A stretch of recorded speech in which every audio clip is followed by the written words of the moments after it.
चलिए फिर एक और नई वीडियो में आपका स्वागत है।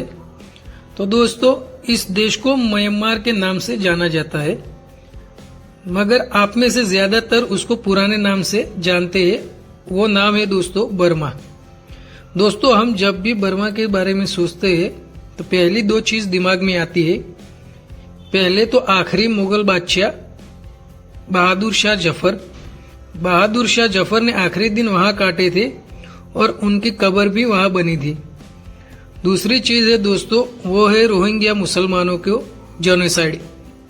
अगर आप लोग बर्मा के पूरे इतिहास के बारे में देखोगे तो आपको रियलाइज होगा कि वहां के लोगों ने जो भी सरकार चुनी है, वो सरकार को वहां की जनता और आर्मी का शासन चलता है। दोस्तों, 1988 में एक दिन ऐसा भी आया कि जब फौज की तरफ से आम नागरिकों के ऊपर गोलियां चलाई गई, तो सिर्फ एक दिन के अंदर ही 3000 नागरिकों की जान चली गई।